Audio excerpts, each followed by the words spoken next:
Welcome. I'm so glad to have you here. I've had a change of heart. I used to do text overlays to explain my views and thoughts in the videos, but I've decided that speaking will work better. So today I want to talk to you about something on my heart. I want to bring you into my motherhood journey, but also into my pregnancy journey, which I've noted in my past videos. It was hard for my husband and I to have a successful pregnancy, and miscarrying is a sensitive topic, but it is my truth, and Christ has now blessed us with our amazing miracle, our baby, and now I'm in a good place where I can talk about my past. So we lost our first baby 2 years ago. This was in April 2013 and I was 18 weeks pregnant. My waters broke, but at the time I didn't know that it was my waters breaking. I was very confused when it happened, so I ignored it. But I knew something was wrong when I started to bleed. And so I told my husband what had happened basically, and we decided we ought to go to the hospital straight away. So when we went there, they did a speculum check and confirmed that my waters did go. And I remember just laying on the chair and feeling so scared, so vulnerable, and I felt like nothing was in my control. And then the sonographer also confirmed that my waters had gone. And I was given medication to force on contractions because the baby wouldn't have survived, and I was at risk as well of getting sick. So when I was sent home, I remember I just started to feel very weak. I started shaking, I felt lightheaded, I started to vomit and I could barely move.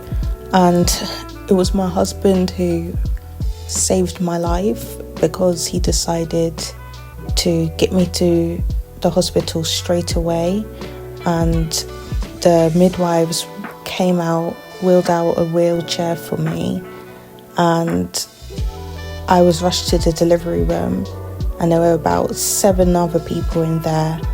And later I found out I had sepsis, and it was incredibly deadly because the sepsis had spread inside me and I had an infection from my waters breaking, as there was no barriers, so I was at high risk, and the baby and I both had it. So all I remember was that I was fading in and out of consciousness in the delivery room. So a lot of things are still a little bit hazy for me. I remember myself slipping away.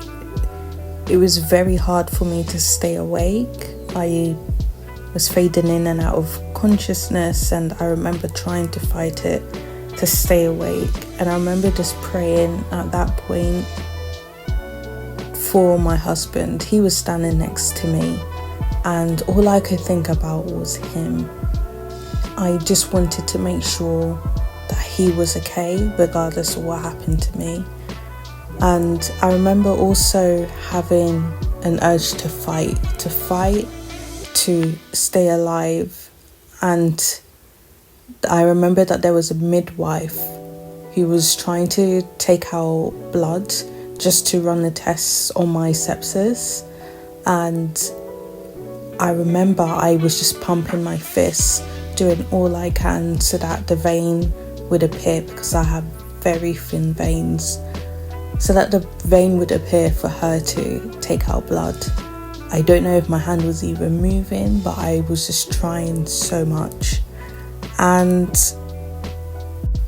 eventually my contractions started to come on, and it was the most painful experience ever. I believe at the time, from what I recall, I was fighting so hard, like I didn't want to face the fact that I was having a miscarriage. And I'm just so grateful for the baby we have now, because it's a different feeling giving birth to life versus giving birth knowing that a child hasn't survived.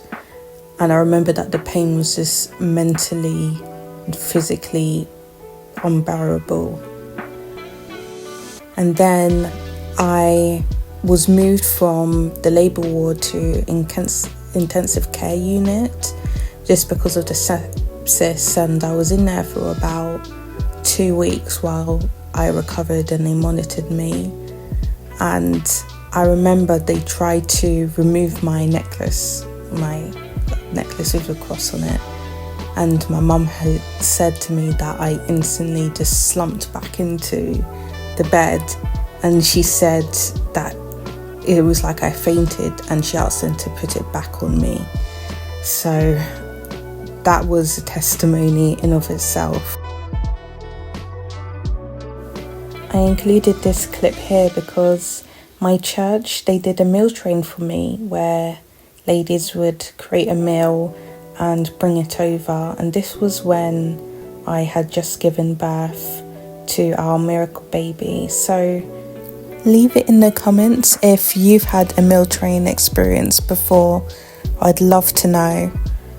It was such a nice experience, and it was great knowing women cared.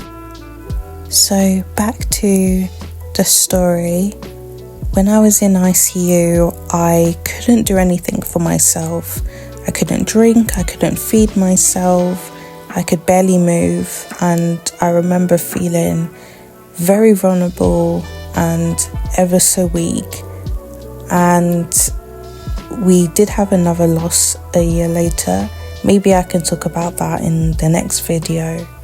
But I am happy to say that although the story I've given is quite sad, things did get better.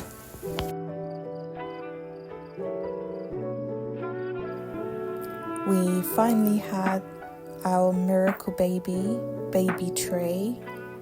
He is just a world to us, and the pregnancy was relatively peaceful in comparison to what we went through before. It was like day and night, and I was so happy that baby Trey is finally here. When I look back at the past, I realised that the losses weren't for nothing. They were our cross to carry, and it needed to happen for us to be where we are today, to have the baby now, and to appreciate what we do have and the blessings of children.